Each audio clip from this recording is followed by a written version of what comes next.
أعوذ بالله من الشيطان الرجيم بسم الله الرحمن الرحيم الحمد لله والصلاة والسلام على أشرف المرسلين محمد بن عبد الله صلى الله عليه وسلم وعلى آله وأصحابه ومن سلك مسلكه وناج منهجه إلى يوم لا ينفع فيه مال ولا بنون إلا من أتى الله بقلب سليم وبعد adúpẹ́ lọ sí ọ̀dọ̀ ọlọ́run ọba tí ó ṣe wá ní mùsùlùmí òun náà lọ́ba tí adúpẹ́ fún ọ̀gá oore tí ọlọ́run ọba àlékọ́lá tí máa ń ṣe fún yàn òun náà ni kó ṣèyàn ní mùsùlùmí àwa ń fi àánú ọlọ́run bẹ lọ́run àdánwò tí yóò bá wa tá a fi láàṣẹ ìsìláàmù mọ́ ọlọ́run má jẹ́ kó ṣẹlẹ̀ sẹ́ni kọ̀ọ̀kan wa o à ń kí gbogbo ẹ̀yin olùgbọ́ wa àti tẹ̀ ń wò wá káàkiri gbogbo àgbáláyé yìí pé assalamu alaikum wa rahmatullahi wa barakatuhu. Lẹ́yìn eléyìí gẹ́gẹ́ bí a ti sọ fúnra wa ní àná nígbà tá à ń ṣe ètò tí a máa ń ṣe ní gbogbo ọjọ́ Sunday yìí pé a padà ṣàlàyé ọ̀rọ̀ lórí ọ̀rọ̀ àwẹ̀ ọjọ́ arafah tí ó lọ bọ́ síjọ́ sátidé pẹ̀lú hadith tó wáyé tí ànábì wa Muhammad sallallahu alayhi wa sallam tí wọ́n ń sọ yìí pé la tasumu yawm as-sabt ẹ gbọ́dọ̀ gba àwẹ̀ níjọ́ sabt níjọ́ sátidé ẹ gbọ́dọ̀ gba àwẹ̀ o kódà tẹ́ni kọ̀ọ̀kan yóò bá rí tí ó jẹ níjọ́ sátidé ànábì ní bó ṣe kọ́ máa já igi jẹ báyìí igi tó fi gba àwẹ̀ ó sáré nǹkan jẹ ìjọ àràfà ilé wa bọ́ síjọ́ sátọ̀dé níbi ọdún mélòó kan sẹ́yìn báràfà yẹn náà ṣe bọ́ síjọ́ sátidé náà ní àwọn brọ́dásì kan tí wọ́n jẹ́ alùsùnà ní wọ́n bẹ̀rẹ̀ sí ní fọn káàkiri wípé ẹnìkan kan má gbààwẹ̀ ọjọ́ àràfà o nítorí pé àràfà ilé ó bọ́ síjọ́ sátidé alhamdulilayi nínú àgbọ́yé ẹ̀sìn tọ́lọ́mọba àlíkọ́lá tó rọra fi mọ̀ wá ní kékeré asàlàyé rẹ̀ fún àwọn tí Ọlọ́run bá àlékọ́lá lè jẹ́ kí wọ́n gbọ́ jàmáà ẹ dákun ìmọ̀ ẹ̀sìn nǹkan tó lágbára ni o ká má ṣì àwọn èèyàn lọ́nà torí pé ẹni tí ó bá ṣì yàn lọ́nà nínú ẹ̀sìn ìdájọ́ rẹ̀ níwájú Ọlọ́run ó lágbára o àmánà ni ọ̀rọ̀ ẹ̀sìn ntẹ́yìn ọ̀bà mọ̀ kó dákẹ́ lórí ẹ̀ kó sọ pé wọn ò mọ̀ ó pé ju kó sì mọ̀mọ́ fẹnu sọ fáwọn yẹn pé kí wọ́n má ṣe ìjọsìn tàbí kó oníkàwọn èèyàn lọ ṣèjọsìn níjọ́ tọ́lọ́run ni wọ́n ó ṣèjọsìn lọ bó ṣe burú náà ni kéèyàn tó sọ fún yàn pé má ṣèjọsìn tọ́lọ́run ni kó o ṣe tó sì lẹ́tọ̀ọ́ fún àti lè ṣe ìyẹn ni ó jẹ́ ká lọ síbi ààwẹ̀ tàtọ́wúrù à ń bọ̀ níbi ọ̀rọ̀ ọjọ́ àràfà ààwẹ̀ ó pín sí méjì a ní fardu a ní ìtọ́jú ọ̀ranyàn a sì ní tàtọ́wúrù èyí tó jẹ́ àṣegbọrẹ èyí tó jẹ́ ọ̀ranyàn ó pín sí mẹ́ta alẹ́ yìí tó jẹ́ wípé ó jẹ́ ọ̀ranyàn li zamani nafsi fún àsìkò kan ló fi jẹ́ ọ̀ranyàn gẹ́gẹ́ bí ààwẹ̀ Ramadan odidi oṣù kan ló fi jẹ́ ọ̀ranyàn bákan náà a sì ní èyí tó jẹ́ ọ̀ranyàn tó jẹ́ yí pé ó jẹ́ ọ̀ranyàn yẹn li ijabi insan ala nafsihi ọmọ nìyẹn gan lọ́sọ́dọ̀ràn yẹn fúnra rẹ̀ wípé wọ́n Ọlọ́run tó bá ṣe báyìí fún mi màá sì ṣe báyìí padà fún ọ ìyẹn ni síyáàmù nadhiri àwẹ̀ lérí akálàṣe o kò dáa kéèyàn máa lérí gba nǹkan níwájú Ọlọ́run pé wọ́n Ọlọ́run tó bá ṣe nǹkan báyìí fún mi ní o ṣe innama yustakhraju minal bakhil ahun la máa ń fi ìlérí gba nǹkan lọ́dọ̀ rẹ̀ wa rabbuna laysa bibakhilin Ọlọ́run ọba àlékè ọlá tó sì dá wa ní kì í sáhun innahu jawadun karim ọbọ ọlọ́rẹ ni tọrẹtọrẹ ni alápọ̀nlé sì ni bákan náà tàbí ọba oníbú ọrẹ olólọ́wọ́ ọba àlekẹ́ ọlá subhanahu wa ta'ala so bákan náà aṣọ fún aná ìpànàbí wa Ibraheem kò fi ìlérí gba nǹkan lọ́dọ̀ Ọlọ́run o Ọlọ́run fún lọ́mọ láì jẹ́ pọ́pọ́ lọ́run sàdéhùn pé tọ́lọ́run bá fún lọ́mọ òun ó pa padà ibẹ̀ ńkọ́ là ń lọ ẹlẹ́ẹ̀kẹta òun náà ni àwẹ̀ tó jọ́ranyàn òun náà ni àwọn síyáàmù kàfàrọ́ọ̀t àwọn àwẹ̀ tó jẹ́ pé a fi máa ń ṣe ìtanràn ni pé èèyàn bá dáràn kan tí wọ́n wà nínú tó fi lè ṣe ìtanràn òun náà ni kó gbààwẹ̀ àlọ́bí eléyìn èyí tá a fẹ́ lọ́bẹ̀ òun náà ni síyámù tatawwu' àwẹ̀ àṣegbọ́rẹ́ tó jẹ́ pé kì í sọ̀ràn èèyàn ṣùgbọ́n ìsìlámù sì wá lójú kòkòrò rẹ̀ nínú àwọn àwẹ̀ àṣegbọ́rẹ́ òun ni ká gba Monday Thursday kì í sọ̀ràn èèyàn ṣùgbọ́n ìsìlámù sì wá lójú kòkòrò rẹ̀ nínú rẹ̀ òun ni ká gba yamul bid àwọn 13 14 15 nínú rẹ̀ òun náà ni àwọn àwẹ̀ oṣù alákọ̀ọ́kọ́ oṣù ojú ọ̀run tó jẹ́ oṣù alákọ̀ọ́kọ́ Muharram tá a mọ̀ sí on the 9 on the 10 nínú rẹ̀ òun náà ni àwẹ̀ anabi Daud alayhi salatu wasalam káwọn bá àwẹ̀ ọjọ́ kan kásìmí ọjọ́ kan nínú rẹ̀ òun náà ni situ Shawwal àwẹ̀ mẹ́fà tá a máa ń gbà lẹ́yìn Ramadan nínú rẹ̀ òun náà ni àwẹ̀ siyamu yaumi arafah àwẹ̀ ọjọ́ àràfà nínú tíà mi àárí tí wọ́n kọ siyamu yaumu tasi min dhil hijja àwẹ̀ ọjọ́ kẹsàn-án nínú oṣù dhul hijja oṣù kejìlá ojú ọ̀run àràfà lọ́wọ́ àforí sọjọ́ náà padà kágbọ́yé nítorí páwọn nǹkan míì ti ṣẹlẹ̀ rí náà tó tún máa ń dá wàhálà alẹ́ ìyẹn náà ni ó tó jẹ́ káyọ̀tì sọ báyìí ní ìsìn tí wọ́n bá rọ́ṣù Saudi bí ẹ sì ní rọ́ṣù tọ́jẹ́ yí péjọ sátidé níjọ́ on the 9 tí tó lọ sí déédéé ijó àràfà tá a bá rí oṣù Nàìjíríà tó yàtọ̀ síjọ́ tí Saudi rọ́ṣù kì í ṣe ọ̀ràn yẹn ká tẹ̀lé Saudi lórí rẹ̀ Saudi lè dájọ́ péjọba ìníjọ́ àràfà táwọ̀ tó jẹ́ pé on the 10 ní ti Saudi ó lè jẹ́ on the 9 tiwa tàbí kọ́ on the 9 ti Saudi kọjọ́ on the 10 ní tiwa táwọ̀ ọmọ ṣe tá a gbààwẹ̀ tá à ń pè níjọ́ àràfà tá a gbà lọ́n di 80 tí ó sì dé on the 80 ti Saudi tí wọn ò sì sí ní àràfà tá a sì gbà àwẹ̀ ẹjọ́ náà torí kí kì í sáwẹ̀ àràfà àwẹ̀ on the 9 ni kì í ṣe àwẹ̀ ẹjọ́ àràfà àràfà padà wá forí gbá on the 9 ni kì í ṣe ó kọ àwẹ̀ gangan ní ọjọ́ àràfà táwọn ó sì gbà àwẹ̀ lọ́ndì 8 nígbà lọ́ndì 8 Saudi tí ó sì jọ on the 9 nílùú tiwa tá a sì sọdún níjọ́ tí Saudi ọmọ sọ pé jọ́ àràfà ni tá a bá rí bẹ́ẹ̀ ó ti ṣẹlẹ̀ rí Nàìjíríà táwọn Haúsá Sultan tí wọ́n pàṣẹ fatiwa bẹ́ẹ̀ ẹ má sọ pé wọ́n ṣe mistake o torí pé on the 9 lawulẹ̀ máa ń gbààwẹ̀ ìlú kan sì lè máa ka déètì kan lọ lọ́dọ̀ tiẹ̀ tọ́jọ́ pọ́tọ̀ ní déètì tìlú mi ọkà ìsìláàmù tú wálẹ̀ lórí eléyìn ṣùgbọ́n yòó kọ́ la fẹ́ sọ kì í ṣe inú àwẹ̀ nìkan òun la lè lo gbogbo eléyìn a lè lò ó dáadáa kí wàá la fẹ́ sọ òun náà ni wípé táfìmọ̀ on the 9 ni nígbà tánàbí ṣe ájì fún àwọn èèyàn àwọn sọ níjọ́ àràfà hajj tánàbí ṣe fáwọn tájì kan tánàbí ṣe wọn níjọ́ arọ́fà gẹ́gẹ́ lọ́ndì náà yẹn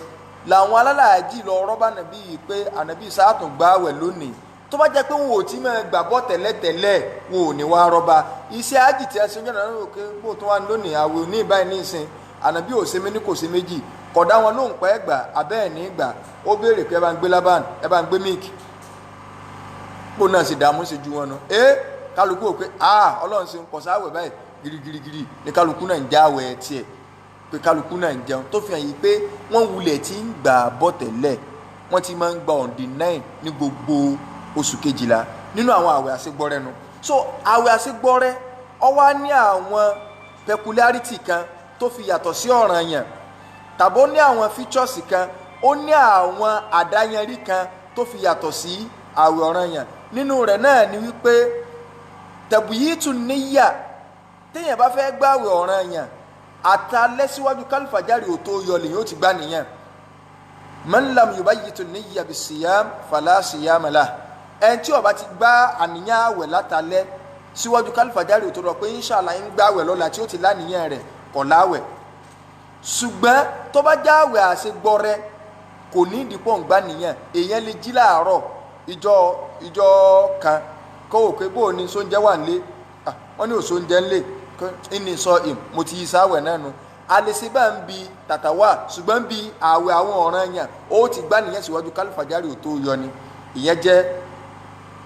ìkan nínú táwẹ̀ tàtàwà fi yàtọ̀ sí àwẹ̀ ọ̀ranyàn ẹlẹ́ẹ̀kejì òun náà ni alimọ̀tàtọ̀ amiru nafsihi ẹni tí ń gbàwẹ̀ tàtàwà òun làmírù ara rẹ̀ insha'a sọ́ọ̀mọ̀ àwọn àtàmàhù tó bá wù ó lè máa gbàwẹ̀ lọ wà insha'a aftara tó bá sì wù ó lè já ṣùgbọ́n àwẹ̀ ọ̀ranyàn ẹni tí ń gbàwẹ̀ ọ̀ranyàn kì í ṣe àmírù ara rẹ̀ ara ò ní ẹni tá à ń sọ yìí ó ọkàn lè wò pé wòye ti ẹgbà lọ́mọ́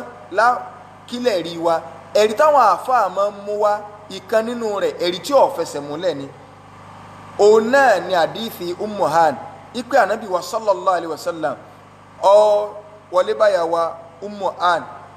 ọba lálejò tọ́wá ní òun gbáwẹ̀ tánàbí wa sọ pé alimutatọ́ wí amiru nafsi àdífi wọn fẹsẹ̀ múlẹ̀ ṣùgbọ́n tí màmú wa Nasa'i tí wọ́n gbà wá ṣùgbọ́n aládìífì mi tọkọ̀ wá rẹ̀ tó jẹ́ kádìísì tá a fi mọ̀ yìí pé sọ̀híhùl máànà ní èèyàn dọ̀ífù sanadu rẹ̀ ní nǹkan mú ṣùgbọ́n túmọ̀ àdìífì gangan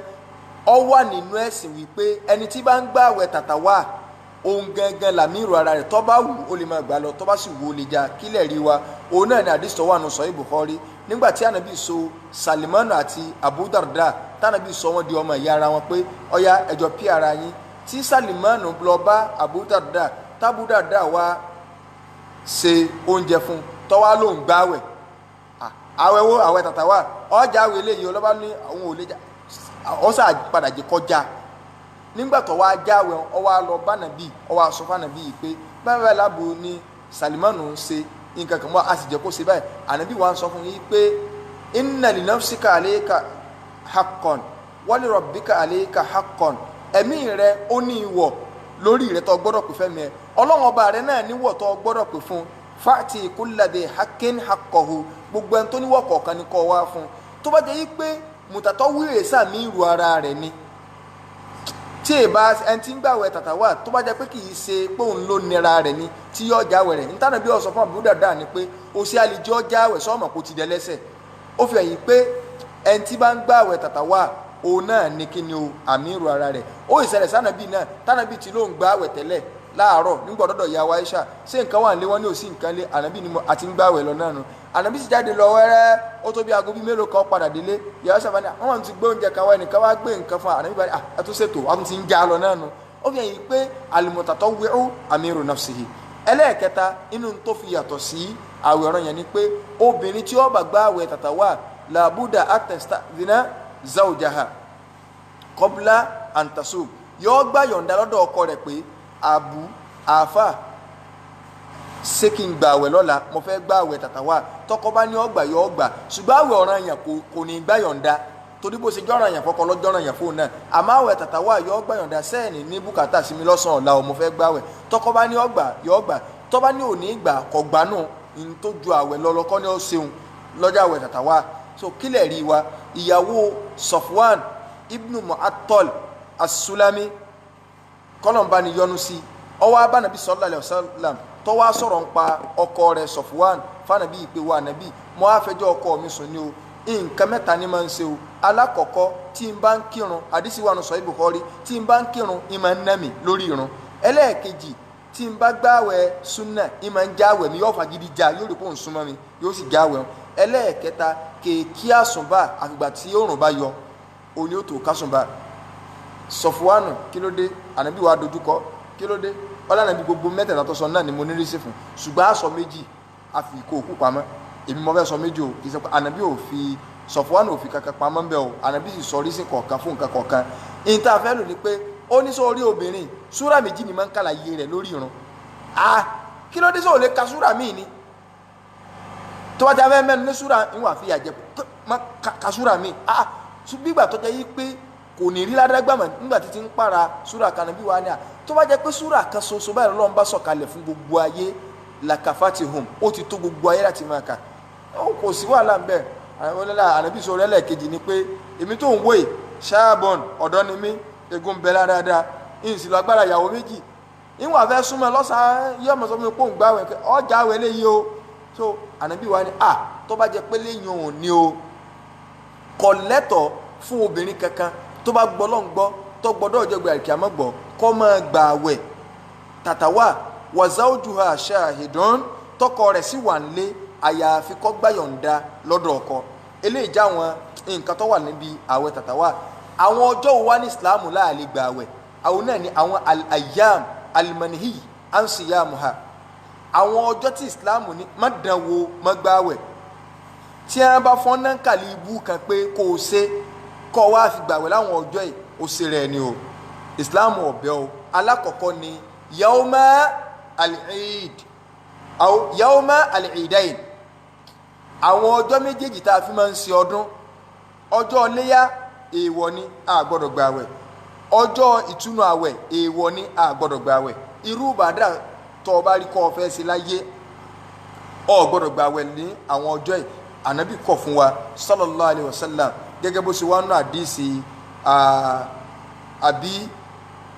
Ubayd pé Umaru ó sọ pé ànábì asálà ń sọ fún wa pé àwọn ọjọ́ méjèèjì yóò a gbọ́dọ̀ fi gbàwẹ̀ bákan náà ẹlẹ́ẹ̀kẹta òun náà ni àwọn àyàmù tashrik àwọn ọjọ́ kejìléyà ìjọ kẹta ìjọ kẹrìnléyà àwọn ọjọ́ yìí àyàmù akilin wa shurubin ọjọ́ jíjẹ ọjọ́ mímu ni èèwọ̀ ni èèyàn gbọ́dọ̀ fi gba ààwẹ̀ ó di méjì ó di mẹ́ta ẹlẹ́ẹ̀kẹrin òun náà ni sọ́mù yaumil jumu'a munfaridan kéèyàn gbààwẹ̀ ọjọ́ jímọ̀ nìkan kọjá pé wọ́n ní bàbá wọ́n máa ń gbààwẹ̀ ọjọ́ jímọ̀ ìjọ ọ̀bàdà ni rárá o gbọ́dọ̀ dánwò kọ́ gbààwẹ̀ ní ìjọ júmọ̀ nìkan kílẹ̀ rí wa òun náà ni àdìsí àbí òrẹ́rà tó wà nù Sahih Bukhari ànábì ní la yasum ahadukum yawmal jumu'a ẹnìkan kánú yóò gbọ́dọ̀ máa gbààwẹ̀ ọjọ́ jímọ̀ illa an yasuma qablahu aw ba'dahu àyàfi kó yá gbààwẹ̀ kan kọjá kó ti gbààwẹ̀ kan síwájú ọjọ́ jímọ̀ bóyá ìjọ tọ́sí ti gbààwẹ̀ tẹ́lẹ̀ ó wá lè gbà jímọ̀ ṣùgbọ́n kó dájọ́ jímọ̀ nìkan fi gbààwẹ̀ jàmáà a free láti béèrè kódà bí mo ṣe ń sọ̀rọ̀ lọ́wọ́ yìí a lè pè sórí imo nọ́mbà tó wà lórí kinní yẹn tàbí ká pè sórí WhatsApp rẹ̀ a sì lè pè direct call náà in tí ó bá yé wa ká béèrè èèyàn gbọ́dọ̀ ìbàdà abú torí wọ́n ń fáwọn èèyàn láwẹ̀ ńjọ́ jímọ̀ báyìí pé ìjọ mímọ́ ni ìkẹ̀kẹ̀ mo mọ bàbá kan gbà táwọn wà kékeré wọn ò fi ìjọ kan mọ́ gbààwẹ̀ ńjọ́ jímọ̀ rí láyé nígbà náà àwọn òsì tí ì mọ àdìsí kẹkẹ ilé kí ó la wà kéékèèké la wà ní tìdá yìí ojú ẹni ọlọ́run la fi máa ń gò wọ́n pé alájí làgbájá jọ jímọ̀ báyìí ààwẹ̀ ni nǹkan burúkú wọ́n ń ṣe o kọ́lọ̀ bá ní foríjì àwọn ọmọ ni o nǹkan burúkú tápátápátá gbà so gbogbo ẹni tó bá fún wa nírú náà ń kàlẹ́ burúkú bẹ́ẹ̀ ọ ní ká kọ̀yìn sí súnà ànàbì ni ẹ̀ ń bá sì kọ̀yìn sí súnà ànàbì ó dojúkọ náà nù so pé ẹ̀ báyìí lè kọ̀yìn sí súnà ànàbì báyìí inú rẹ̀ ló fèsì o kọ̀yìn sí náà gbajúmọ̀ súnà nàbí kọ wájú àlìjẹ́nnà báyìí súnà nàbí lọ́wọ́ àbẹ́ ọmọ rí wájú báyìí ló fi wọnú àlìjẹ́nnà tó o bá ti lè ju súnà ẹ̀yìn báyìí subhana rabbika ònà ọ̀rọ̀ èèyàn wà àlìjẹ́nnà mọ́nú súnà nàbí ọgbà yín máa ní kẹ́kẹ́kẹ́ so ẹn tó bá fẹ́ béèrè ó lè béèrè tó bá ru àlójú so ká béèrè direct bá a ṣe ń ṣe programu yà á dáhùn kò sí wàhálà kẹ́kẹ́ kò sí àìlẹ́rìí lọ òní ká máa bára wa jà òní ká máa wá ṣépè fún rẹ ni rárá so ẹ̀rí tó bá fẹ́ mú wá bóyá ṣéwù kan olómúná kàlíkà wá kájọ yẹ̀wò so ìjọ ànábì ní ẹ gbọ́dọ̀ dán wo àfi kó jẹ́ pé ẹ ti gbààwẹ̀ kan níjọ́ tọ́ọ̀sì tẹ́lẹ̀ áó báàdàhù áó yẹ̀sùmọ̀ báàdà tàbí kó jẹ́ pé tẹ́ ẹ bá gbààwẹ̀ níjọ́ Friday ẹ gbààwẹ̀ ní Saturday tó bá ti mọ̀ pé ó bá ilé gbààwẹ̀ Friday ó tún mọ̀ pé ó gbà Saturday àwa ń bọ̀ díẹ̀díẹ̀ nu tẹ́ ẹ bá wo àdíìsì gẹ́gẹ́ ẹ ti jẹ́ kó máa gbọ́ yé pé ànábì ní áó báàdàhù níjọ́ wo lọ́kàn lẹ́yìn ìjọ Jímọ̀ jàmáà kódà ẹni tí ó bá lè pè ó lè kọ kọ́mẹ́ǹtì ẹ̀ kó fi béèrè àmọ́ rí kọ́mẹ́ǹtì bá a lè dáhùn ìjọ wo òun lọ́tẹ̀lẹ̀ jọ Jímọ̀ ṣebí jọ Sátidé ni tẹ́yìn kan wá bọ́ta lónìí tẹ́ láwọn èèyàn ní gbààwẹ̀ jọ Sátidé ṣé ànábì tó sọ yìí pé áó yẹ̀sùmọ̀ báàdàhù tàbí kó gbààwẹ̀ níjọ́ mi tọ̀tẹ́lẹ̀ jọ Jímọ̀ ṣé Sunday lọ́tẹ̀lẹ̀ Jímọ̀ so ṣé Sunday lọ́tẹ̀lẹ̀ Jímọ̀ Sunday kọ́ lọ́tẹ̀lẹ̀ Jímọ̀ ìjọ Sátidé náà lọ́tẹ̀lẹ̀ Jímọ̀ ó fi hàn yìí pé yóò ti máa yí abọ̀ díẹ̀díẹ̀ pẹ̀lú pé àdíìfì pé ká má gbààwẹ̀ níjọ́ Sátidé òun à ń bọ̀ ń bẹ́ o so ṣùgbọ́n èèyàn èèwọ̀ ni èèyàn gbọ́dọ̀ máa dá Jímọ̀ nìkan kó fi máa dàgbà àwẹ̀ súnà àfi tí Ramadan bá bọ́ bẹ́ẹ̀ àbáwẹ̀ ọ̀ranyàn ńlọ bá bọ́ bẹ́ẹ̀ so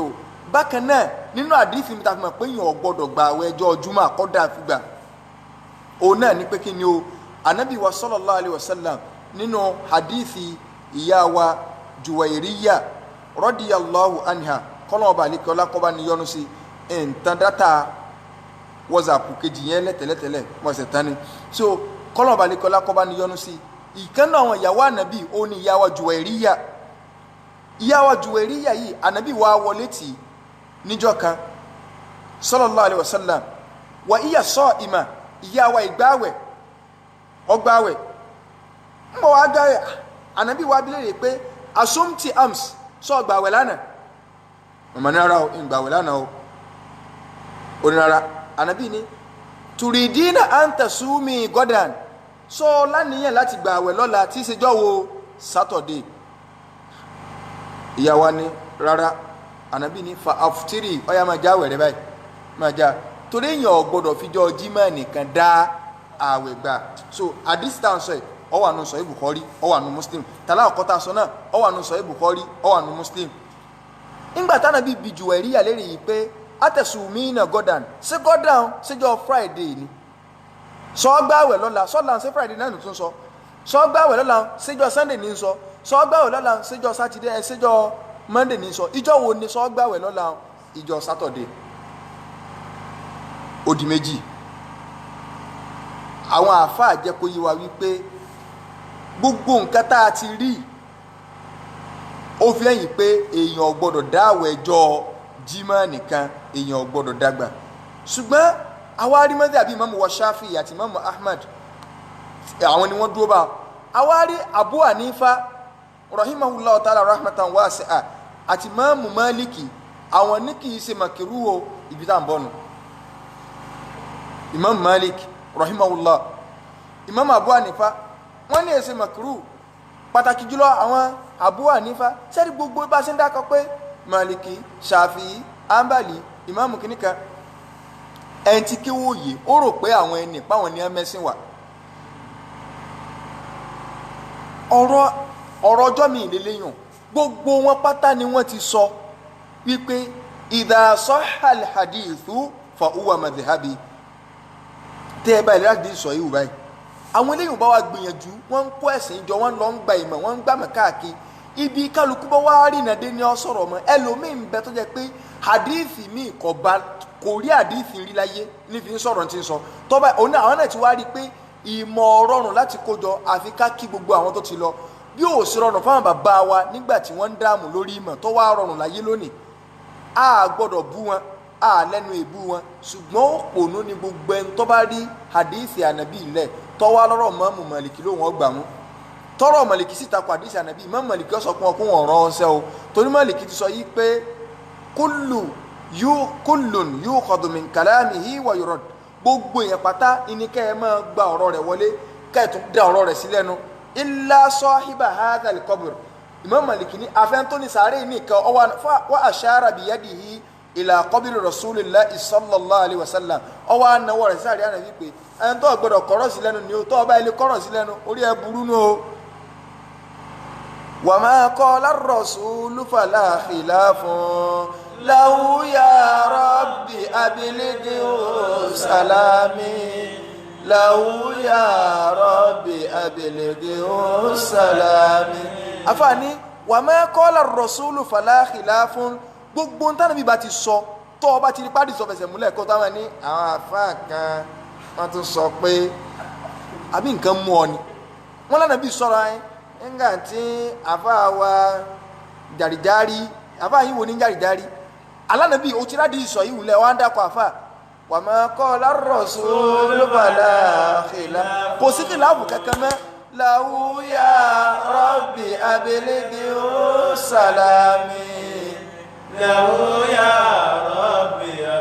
síwájú ká tó ka orin tí mo kàn tó lórin orin 16 ní àbí 18 àáfà àtọkọrin ń gbò débì kan ó ní idha ma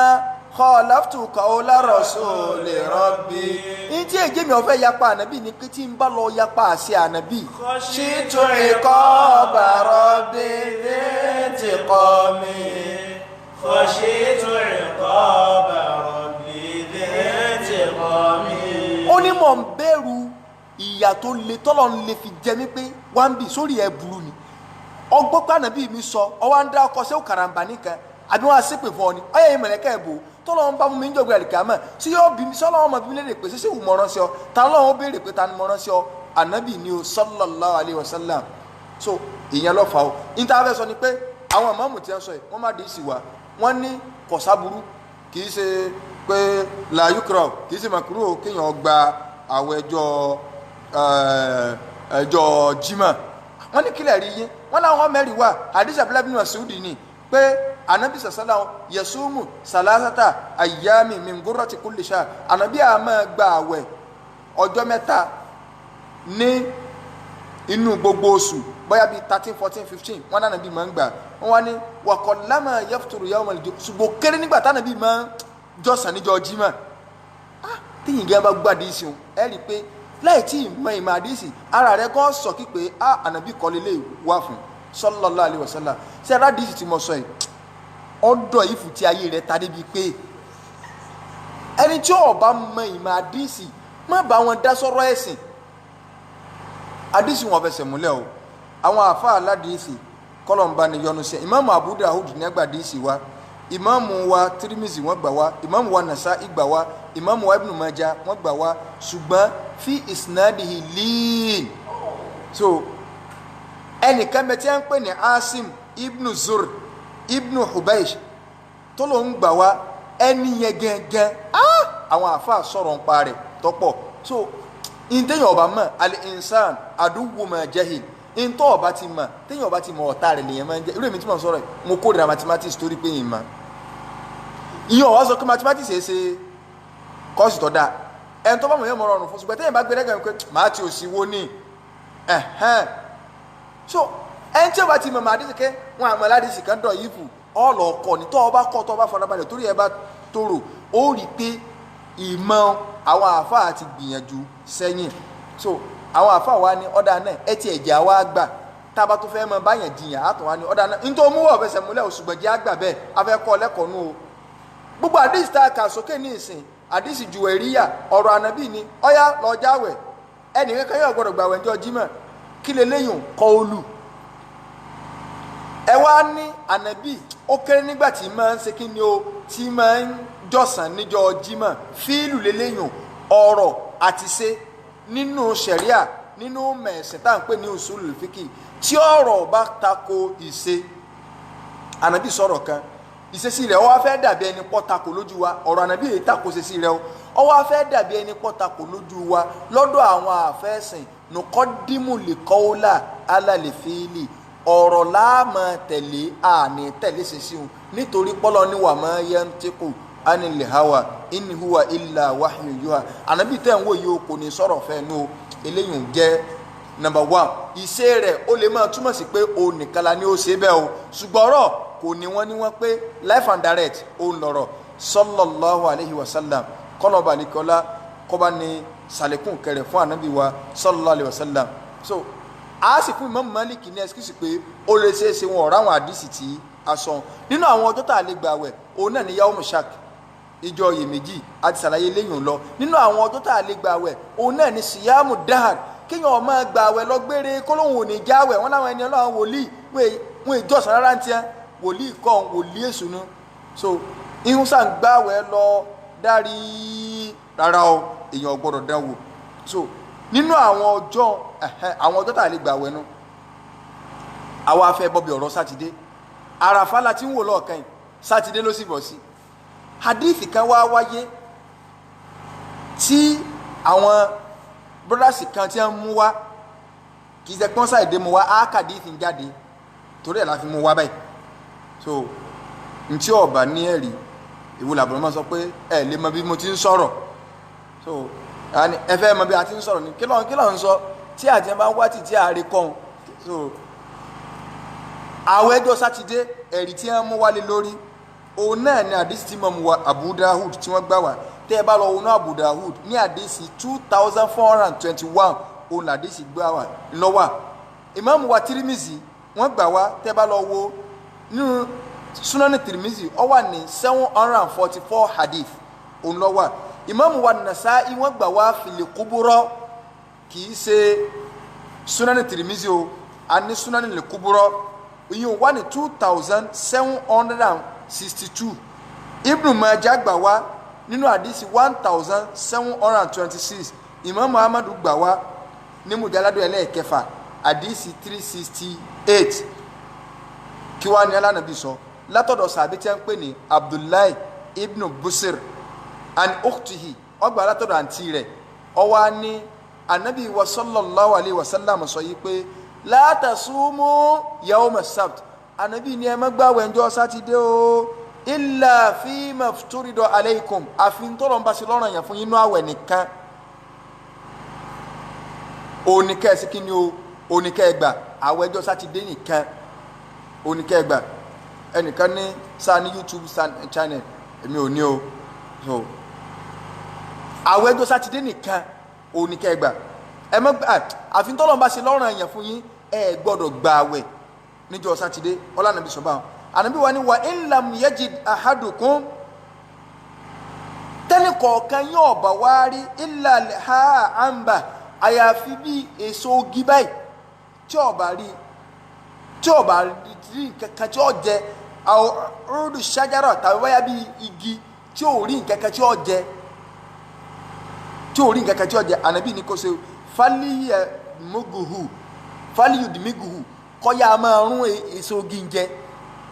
kọ́ máa rún ogi jẹ́ máa rún pákó jẹ báyìí kàkà tó fi gbàwẹ̀ ní láti dé ọ̀wárí ń tọ́ jẹ máa jẹ gi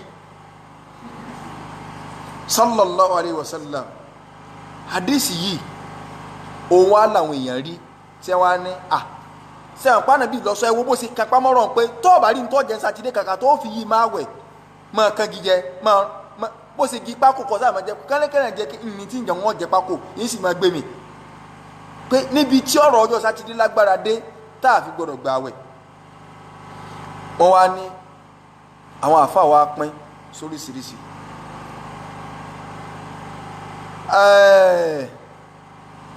àdìsí yìí káwọ́kọ́ máa gbọ́rọ̀ àwọn àfáà lórí rẹ̀ ìmáàmù wa Malik rahimahullah ta'ala rahmatan wasi'a wọ́n ní sẹ́rà àdìsí yìí lọ́dọ̀ ti sí wọn nígbà wọ́n rí àdìsí bàbá ní n ò wo sanadu kankan kevin irọ́ ni ànábì ọ̀sọ́ òde ni o ọ̀rọ̀ àkọ́kọ́ nu o Imam Abu Dawud rahimahullah ta'ala rahmatan wasi'a sẹ́yìn pé inú ẹ̀ ń tà lọ́gbà wá ní Abu Dawud so inú ẹ̀ ń tọ́ gbà wá o ní Abu Dawud wọ́n ní mansukhun àdìsí eléyìí mansukh wọ́n ti parẹ́ torí pé nẹ́sì wà mansukh ń bẹ ní Al-Qur'an gbogbo ẹni tó bá nẹ́sì wà mansukh sí ní Al-Qur'an olódo àfáàní tó bá nẹ́sì wà mansukh sí ní ẹ̀sìn olódo ni àgbà olódo ni kì í sàgbà ṣéwù àwọn àgbàfà ẹ̀sìn àwọn aṣọ ìjà àfà ẹ̀sìn aṣọ níbi ẹni pé mọ̀lẹ́ká tí wọ́n ò lè ṣàṣìṣe àwọn ògbébùnù tẹ́míyà lérí àgbébùnù kọ́yímù lérí àgbébùnù Málíkì lérí àgbébùnù Muhammadu lérí ibi tá a bá ti rí kódodo wà ọ̀rọ̀ wọn ni àwọn náà wọ́n sọ wọn la tuqallid Malikan wala Shafi'iyya wala al-Awza'i wa khudh min haythu akhadhu má kọ́ sí Málíkì o má kọ́ sí Awza'i o má kọ́ sí àfáà kankan wa khudh min haythu akhadhu ibi táwọn náà ti lọ mú nǹkan ni ó ti mú níbo ni ẹ ti mú sunna inú àdìsí ànábì ibi tó ti ní sásìsì nu àfáà ní alaykum بالحديث فليس شيء يعادل على كل الجهات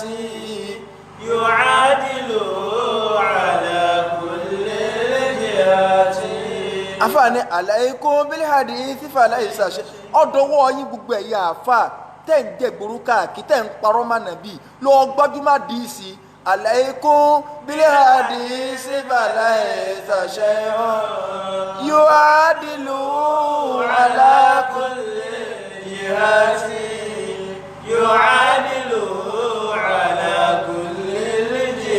kò sí nǹkan kan tó o fẹ́ fi wí àdí tó o bá fẹ́ mọ kéwú torí rẹ fẹ́ tòrò tó o fẹ́ gbọ́ kéwú yé dáadáa gbogbo tó ń wá inú àdìsí ló ti bá o kò sí tó o lè fi wá àdìsí láìláì o kì í wá ṣe ká ẹlòmíràn ní èèyàn mọ láńgbéjì tó bá ń wa mọ̀kọ́mọ̀ mọ́ yà lóga mọ́ yíta níbẹ̀ nu mọ̀kọ́mọ̀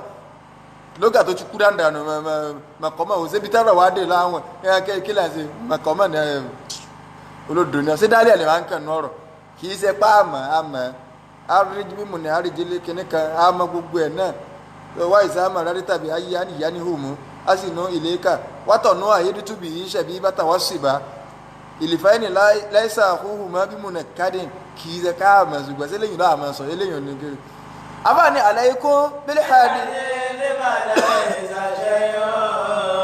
yu'adilu ala kulli jihati yu'adilu ala kulli bó sì ní mọ́kànmọ́ náà ni mayastafi ikú garama biha wa faritasu baba wala ó dárọ̀ lákàfáù mẹ́mà yàrú mùsùbàbà sí báwọn tọ́wọ́ bẹ́ẹ̀ náà kí ẹ so a ní ọgbájúmọ̀ àdìsí ìwọ ló lè wọnú àdìsí bá àwọn tó bá wọnú màkọ́ bá tó bá wọnú dálẹ̀ àwọn ọ̀nà rèdí so bó jẹ́ pé búrídà náà ní tó jẹ́ pé wọ́rọ̀wọ́rọ̀ lọ́pọ̀ jù ní búrídà àwọ̀ bẹ̀ nǹkan díẹ̀ náà lọ́dá ní búrídà so àáfà ní àlàyé kún yu'adilu ala kulli jihati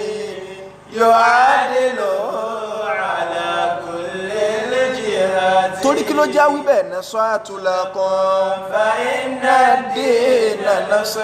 àbá ni mò ń ṣe wáàsí fún ọ ni mọ́rin sí èbú o gbogbo owó tó péré láàfà tó wá fọ́ súnà pọ́npọ́ tó ń sọ fáwọn èèyàn pé àwọn alùsúnà ẹni ibú ni wọ́n ẹni kìnnìkan ni wọ́n ìkẹ̀kẹ̀ ṣé nítorí pé Saheed Shittu ti ń fọ yín gi lórí ẹ wá fẹ́ máa lu bá bọ ẹ̀ látara Saheed Shittu ṣé òun ló ní kó rí yán mọ́ straight kọ̀mọ́kẹ́ kò ṣe kìnnìkan ẹ wá fẹ́ máa lu bá bọ ẹ̀ ẹ wá ṣe àwọn súnà aburú àwọn súnà ọ̀tàn rẹ̀ jẹ́ tó ọ̀bá mọ́ kí o súnà olódo ni ọ sí wọ́n tó ń tẹ̀yàn rìn ìwọ́ tó ń tẹ̀yàn rìn ni wọ́n àgbọ̀rọ̀ lẹ́nu rẹ̀ àbá ní nasratulakum fa inna dina nasr ṣe Islam ní ọmọ fi yèpẹ̀ ṣe ọmọ èké gẹ́gẹ́ tẹ́yìn bá ń di yèpẹ̀ láyé táwọn ẹ̀ á lè kó mẹ́kọ̀ dídì náà ni ayé ti àdúrà kọjá àgbàlagbà wa kó yèpẹ̀ wájú ọwọ́ àwọn à ń tẹ yèpẹ̀ dídì mọ́ erémọdé nasratulakum fa inna dina nasr mo ṣe wá sí fún ọ ní ẹ̀sìn gan wá sí ni fọlá òfin nasaiha wajibati wàlá òkùnfin nasaiha wajibati. sórí gbogbo ń tó bá jẹ́ kápá kíyèsí tọ́jọ́ràn yẹn a gbọ́dọ̀ ṣe kí ni o a gbọ́dọ̀ àmì ò ní fi pamọ́ àfààní wàjádínà fírì wáyà tí kò làfẹ́kẹ́. gbogbo ń tẹ́ ń pè ní àgbọ́yé ẹ̀sìn pátá nínú bó láti rí o a rí nínú hadithi ni wàjádínà fírì wáyà tí kò làfẹ́kẹ́. gbogbo àgbọ́yé ẹ̀sìn pátá inú hadithi ló wà níbi hadathana kadha wàjádínà fírì wáyà tí kò làfẹ́kẹ́. wa ahkama wa min kulli lugati. gbogbo ìdájọ́ ẹ̀sìn inú àdìsí ló ti kà wà mí kú lè lògà tó o bá fẹ́ gbọ́ lógà ẹn tó jẹ́ afsahul haram tó dala hàn olóńsí ọlọ́run òun lọ sọ àdìsí kalẹ̀ ó kú òlọ́rọ̀ ta arọ́jìtù lárágíbà tá ń fi lè àrọ́jì walakin lè abúlùgàbá balífarọ́jì wà ń lámàní ahadun fakulitu làwọn ṣe bí táwọn àmọ̀ kọ́ náà nù ẹ̀kíní kẹlẹ́ ẹ̀kíní àrọ́jù gbàgbẹ́ lọ gbọ́lára gidi lẹ́nu ànábì sallallahu alaihi wasallam tó rí àgbékalẹ̀ lárúbáwá tí làákà ọ̀wà dictionary ọ̀wà mìtì àfi kọ́ padà sọ́dọ̀ àwọn àfáàtòrí wọn tó pé tí wọ́n tó ṣe ṣẹ́rú àdìsí kí ló fà á tí sùúrù fi pọ̀ ọwọ́ àbú Buhari tó bá bú Buhari tó bá yọ ọwọ́ Buhari kò ń bí àdìsí àmọ̀kéw mọ́ bọ́ọ̀yọ́ Ibn Taymiyyah kò ń bí kíní àmọ̀kéw wàjádínà fírì wáyà tí kò làfẹ́kẹ́. wa ahkama wa min kulli lugati wa ahkama wa min kulli lugati bidhikril musnidati anistulai. àfáàníṣọ́rọ̀ àfáàrí in tí ó máa fi najú lálẹ́ bẹ̀ yìí òun náà ní kọ́ máa wá hadathana kọ́ máa kàdísì ó sì tí àdísì wájú ka gbùlúgùmọ̀ rọ́mí ka gbogbo ẹ̀ máa wo àwọn riwayat oríṣiríṣi gbé Buhari wájú in tèmi fi najú lálẹ́ ń tèmi nù.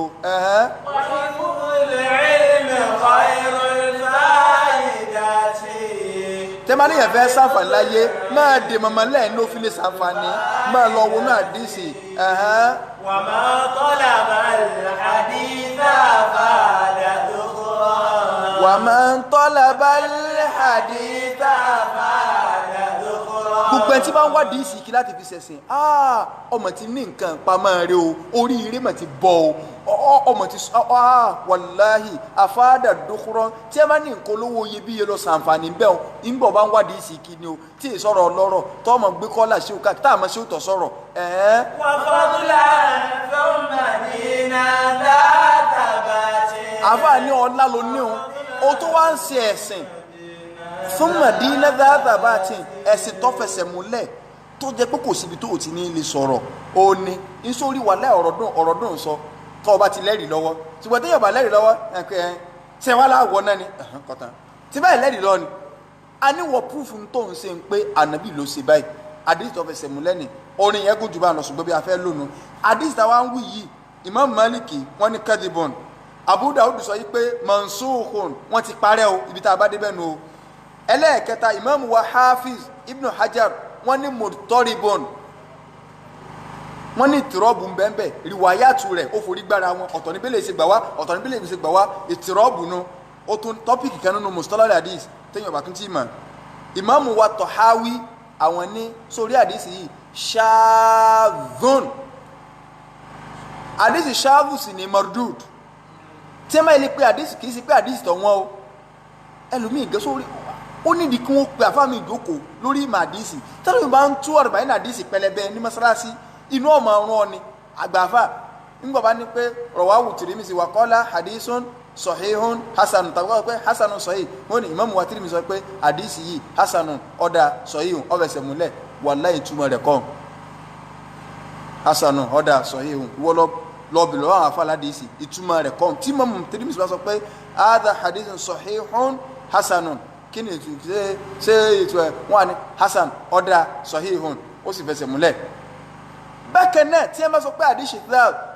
òun náà ni pé mukhalafatu thiqa liman huwa awthaqu minhu so níta fẹ́ lò torí àsìkò ṣáàzù náà mardud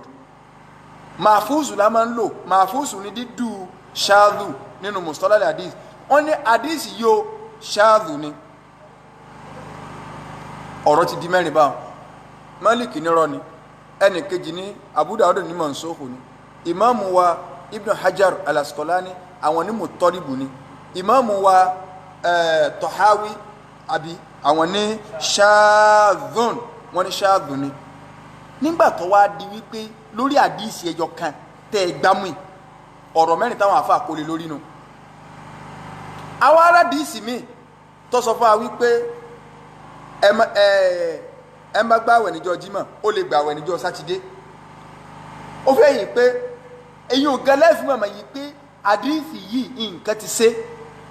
kì í sànàbí lọ́sọ́dà rẹ̀ ti àìsàn ti débi sánàdù rẹ̀ tá a bá sọ pé nǹkan sàdíìsì kì í ṣe pé níta sọ kọ́rọ̀ ànàbí ni nǹkan ṣe kò fẹsẹ̀ múlẹ̀ ìrọ̀ ànàbí ni la fi sọ pé nǹkan ṣe torí tí ó yẹ lómi nu wọn á ní ọ̀rọ̀ ń sí Ọlọ́run ọ̀rọ̀ mámìnà wọn á ní ọ̀fẹsẹ̀ múlẹ̀ nígbà tí ètí ọ̀fẹsẹ̀ múlẹ̀ náà la fi sọ pé kì í sọ̀rọ̀ mámìnà sallallahu alayhi wa sallam so àdíìsì yìí ti jẹ́ kó yé wa wípé gbogbo ìta àwọn àfáàsì ìyapẹnu àwọn kan ní mọ̀nsókò ni àwọn kan ní sọ̀yìwù ni àwọn kan ní dọ̀yìfù ni àwọn kan ní ṣáàbù ni àwọn nígbà tí wọ́n a rí àdíìsì kan ẹnu kò lórí ẹ̀ a rí kan wọ́n ń jù báyìí wọ́n ń jù báyìí wọ́n ń jù báyìí wọ́n ń jù báyìí tí wọ́n bá ní kí wọ́n náà gbá kan mú ìwú lọ́ọ́ gbà mú. ìyẹn ò gán tó sẹ́rì fún bídíà o Salatul Fati sọ́wọ́ àánú ẹ̀sìn àbí ó sì nú ẹ̀sìn àwọn kan mọ̀ ní ọwọ́ àánú ẹ̀sìn kò sí nú ẹ̀sìn ọ̀dà ìkọ̀ bó ń bídíà gẹ́gẹ́ lérè yìí pé sísọ láti Ibraheem yà sọ́wọ́ àánú ẹ̀sìn àbí ó sì nú ẹ̀sìn ẹ̀hán wà ń bẹ́ẹ̀ ṣùgbọ́n sáà wà lè sàtàtù mí ni àti rí kan ẹnu kò lé lórí pọ́ wà ń bẹ́ẹ̀ ìkan àwọn kan lọ́wọ́ àmì kò wà ń bẹ́ẹ̀ sórí ìtẹnu ti ń dàrú lé lórí kì í sára ẹ̀sìn náà ló jẹ́ ní ọmọ dàrú lé lórí níjọ́ lórí kábàrà wa jiyàn kò sí léyà ń bẹ́ẹ̀ nú ẹ̀sìn àbí ó sì léyà ń bẹ́ẹ̀ sábàrà wa jiyàn kò sáwẹ̀ ń bẹ́ẹ̀ nú ẹ̀sìn àbí ó sì àwẹ̀ ń bẹ́ẹ̀ kó tó àfi wá ń jà sí mólúdì tọ́bọ̀ wà ń bẹ́ẹ̀ ní ànímọ̀ ẹ̀jà lé lórí torí ẹ bá pé àwọn ẹ̀kẹ́ mẹ́tọ́ ẹgbẹ́ òní ìdíkọ́ ọ̀rẹ́ rí gẹ́ ọwọ́ pé àǹkan ní ọwọ́ à ń bẹ̀ kò sí ń bẹ̀ ọwọ́ à ń bẹ̀ alẹ́sẹ̀ alẹ́mọ̀sẹ̀ ọ̀dà ń jò la jà sí pé sáà lè ṣe súná ọmọ àbá lè ṣe súná ọmọ sáà lè pẹran súná ọmọ àbá lè pẹran súná ọmọ ó sì àwọn bá a jà sọ̀rọ̀ ọba ẹ̀dẹ̀ kò sí mẹ́lẹ̀ la fi ń jà sí táwọn kan fi sọ pé ọwọ́ kò sí yíò gẹ́ tó ń dẹ̀lì ọwọ́ pàdé sí pé àwọn kan sọ pé ó rí bẹ́ẹ̀ kò rí bẹ́ẹ̀ kò káwá lọ bí ìdájọ́ àwọn àràfà ẹ̀sìn tíráàní fatawa arikanul Islam ti bàbá Uthaymin wọ́n bi bàbá léèrè yìí pé idha kana al-insan yasumu yawman wa yuftiru yawman wọ́n ní ẹ̀dá kan ṣe wù ká sọ pé èèyàn ìbá máa ń gbààwẹ̀ ọjọ́ kan àwẹ̀ ànábì Dawud téèyàn gbààwẹ̀ ọjọ́ kan ẹ̀rì pa aṣọ lọ ń bẹ̀rẹ̀ a ti sọ ẹni tọrọ bá rú lójú a lè pè sórí nọ́mbà tá a fi síta wọn o ká pè ẹni tí nọ́mbà bá bẹ̀rẹ̀ lọ́rọ̀ rẹ̀ tó lè bá tún sẹ́ndì padà kì í ṣe nọ́mbà tá a fi sí programme a lè pè sórí nọ́mbà tá a fi síta ká béèrè a free wọ́n ní ẹ dákun ẹ jọ̀ọ́ ẹni tí wàá sì lè béèrè bẹ́ẹ̀ tí ò lè pè sórí imo àbórí WhatsApp kọ́ tẹ̀sùdù kìíní àdáhùn wọ́n ní ẹ dákun ẹ jọ̀ọ́ bàbá téèyàn bá ń gbààwẹ̀ ọjọ́ kan tí ń túnú ọjọ́ kan láwẹ̀ ànábì Dawud ìjọ tó wá fẹ́ gbààwẹ̀ wà wá fakọ̀ yawma sawmihi yawma al-jumu'ah ìjọ tó wá fẹ́ gbààwẹ̀ ó wá lọ bọ́ ọjọ́ Jímọ̀ tí Islam sọ fún wa pé ẹ gbọ́dọ̀ gbààwẹ̀ Jímọ̀ ṣùgbọ́n súnà ẹni ni pé ìmọ̀ ń gbààwẹ̀ ọjọ́ kan yóò túnú ọjọ́ kan fa hal yajuzu lahu siyamuhu aw la ẹ dákun ṣe wù ṣé irú ẹni bẹ́ẹ̀ lè gbààwẹ̀ ìjọ Jímọ̀ àbí ò lè gbà tádì sísí wà lórí rẹ̀ alijawab àwa fẹ́ gbọ́dàjọ́ kí là fẹ́ sìn sọ bàbá Usaimin ni o ọ̀rọ̀ wọn kì í ṣe pé a gbé ọ̀rọ̀ wọn lérí tá a bá ti rí ọ̀rọ̀ àfà ẹ rí i pé pẹ̀lú àwọn tí mo sọ yìí àwọn àdìsí mo jọ kọ́kà síwájú Islam ti gbé wá fún wa ní ìsìn àti ráwọn àdìsí lé lórí ìkan wa níyẹn lè gbà ọjọ́ sátidé mọ̀ ń bọ̀ ń bẹ ọjọ́ sátidé o kódà ká rí ààwẹ̀ tí Islam ní ẹ̀mẹ́gbà ń jọba yìí irújọ́ Jímọ̀ ó ní amẹ́gbàwẹ̀ ìjọ náà tó bá wá lọ sí kòǹgẹ́ ẹjọ́ ààwẹ̀ súnà kankọ́ irú ẹ̀ tí ń gbàwẹ̀ ní Monday tí máa ń gbàwẹ̀ ní ìjọ kan tí ó fi ìjọ kan sinmi ó wá lọ bọ́ ọjọ́ náà sẹ́ni wọ́n gbà bí ò ní gbà ní tí a kọ́ béèrè tẹ́lẹ̀ ìbáyìí lè yé wa a mọ̀ ìpéjọ sátidé tí ń bọ̀ yìí má fi ìbádà rẹ ṣòfò má fi ìbádà rẹ takáìtì má lọ gbọ́rọ̀ àwọn alùsúnà tí a ń pẹ̀lú alùsúnà tí kéwọn náà ò tún yé wọn tí a ń sọ pé ẹ̀ ní gbàwẹ̀jọ sátidé àgbàwẹ̀jọ àràfà tí ń bọ̀ yìí bó ṣe bọ́ sátidé òun kódà kò dábọ̀ ọjọ́ Jímọ̀ kódà kò bọ́ ọjọ́ Jímọ̀ torí pé nu dọ́dà lè gbàwẹ̀ níjọ́ Jímọ̀ wà tá a lè dá fi gbàwẹ̀ ń gbọ́ lọ́wọ́ sì ṣe àràfà kẹta níbi ìṣe láyé ìjọ Jímọ̀ lọ bọ́ sí tó bá jẹ́ pé àràmù ní fáwọn tí èyí ṣe alálàájì kí wọ́n gbàwẹ̀ ànábì ọ̀sàlàyé rẹ̀ ń jọ́nà pé àwọn sàbẹ́ tó gbà wá alálàájì nìkan ni onímọ̀ gbàwẹ̀ ọjọ́ àràfà ó bọ́ ọjọ́ Jímọ̀ kò bọ́ ọjọ́ Jímọ̀ ká gbàwẹ̀ ọjọ́ àràfà. kí ni bàbá wa wí bàbá ní naam yajuzu lil insan wọ́n ní bẹ́ẹ̀ ni ó lẹ́tọ̀ fún yẹn o kò rújú ó ní o torí sẹ́wù kan ní ń wá tíra káàkiri tí wọn ò rí o so ó ní bàbá sọ ó ní naam yajuzu lil insan àwa náà ti rí báyìí yajuzu lahu so àti rí àbá ní naam yajuzu lil insan idha kana yasumu yawman wa yuftiru yawman an yasuma yawman li jumu'a munfaridan bàbá ní bẹ́ẹ̀ ni ó lẹ́tọ̀ o kọ́mọ nìyàn tí wọ́n máa ń gbàwẹ̀ kọ́ gbàwẹ̀ ọjọ́ Jímọ̀ tí ó dàgbà awi sábùtì tàbí jọ́ sátidé òní o awi sábùtì tàbí jọ́ sátidé awil ahad tàbí jọ́ sunday àwògẹ́rì ha minal ayyam ma lam yusadifa dhalika ayyama yahrumu sawmuha lókùrú ìgbà tí àwọn ọjọ́ yẹn tí ó bá ti lè lọ forí sọ ọjọ́ tí Islam sọ fún wa pé èèwọ̀ ni ká gbààwẹ̀ má sì gbọ́ yé o ọjọ́ wo bàbá wa ní fa in sadafa ayyamu yahrumu sawmuha wajaba alayhi tarku sawm ṣùgbọ́n tó bá lọ forí sọ ọjọ́ tí Islam ní èèwọ̀ ni ká gbààwẹ̀ yóò fi àwẹ̀ ọjọ́ náà lẹ̀ máa gbọ́ ọ̀tọ̀ rẹ lómi ò ní kàdílẹ̀ fa idha qadara anna rajulan kana yasumu yawman wa yaftiru yawman fasara fitruhu yawman al-khamis bàbá ní tó wájẹ́ pọ́ ọmọ nìyẹn kan bẹ tí máa ń gbààwẹ̀ ìjọ kan tí ó tunu ìjọ kan ìjọ tí wọ́n máa ń tunu ọjọ́ tọ́ọ̀sẹ̀ wa yawma sawmihi yawma al-jumu'ah ìjọ àwẹ̀ rẹ̀ wá lọ bọ́jọ́ Jímọ̀ bàbá ní fala haraj alayhi an yasuma yawma al-jumu'ah hina idhin ntọ́ tọ́ bá gbọ́ bàárà àtòkè yìí tẹ́lẹ̀ yọ padà yọ ọ́n bá ń tó lẹ́lòmí ọmọ tí wọ́n ń pè ní haram ọmọ tí wọ́n ń pè ní makiru sí gbogbo náàyù tí wọ́n bá ní ẹ má ṣe nǹkan sí gbogbo ẹ̀ ní lè tahrim sí gbogbo ẹ̀ ni pé èèwọ̀ ni ẹ̀ gbọ́dọ̀ ṣe àbí wọn kàn fẹ́ ká ṣe àwọn kan bẹnu náà yìí tó ṣe pé ìsìlámù ni má ṣe nǹkan o ṣùgbọ́n kì í di wípé èèwọ̀ pátápátá ni ìmọ̀kànlẹ̀ yóò tún ní débẹ̀ wọn. bàbá ní irú ẹni bẹ́ẹ̀ yọ gbàwẹ̀jọ́ jimá lé anahu lam yasum yawmal juma lé anahu yawmal juma torí kì í ṣe pọ́ gbàwẹ̀jọ́ jimá nítorí pọ́jẹ́jọ́ jimá kò gbàwẹ̀ nítorí pọ́jẹ́jọ́ jimá walakin lé anahu sadafa lé yawmal ladhi yasum fi ṣùgbọ́n torí pé forí sọjọ́ tó ń wulẹ̀ máa ń gbàwẹ̀. sotiwẹ̀ àbáwá ní ṣùgbọ́n amma idha sadafa al yawmal ladhi yasum fi yawman yahrumu sawmuhu bàbá ní ṣùgbọ́n tó bá jẹ́ pé jọ́ tí wọ́n fẹ́ gbàwẹ̀ yẹn ọ wá lọ forí sọjọ́ tí wọ́n ní èèwọ̀ ní kò gbọ́dọ̀ gbà fa innahu yajibu tarku sawm kama law sadafa idal adha bí kó jẹ́ pé ìjọ́ tó fẹ́ gbàwẹ̀ ọ wá lọ jẹ́jọ́ ọdún bóyá ọdún kọ̀la òun ló túnu oníjọ́ tí máa ń jẹun ìjọ́ kejì wá lọ jẹ́jọ́ ọdún ìsìláàmù ní rárá ọ gbọ́dọ̀ gbàwẹ̀ ìjọ́ ọdún èèwọ̀ haramu pátápátá lélẹ́yìn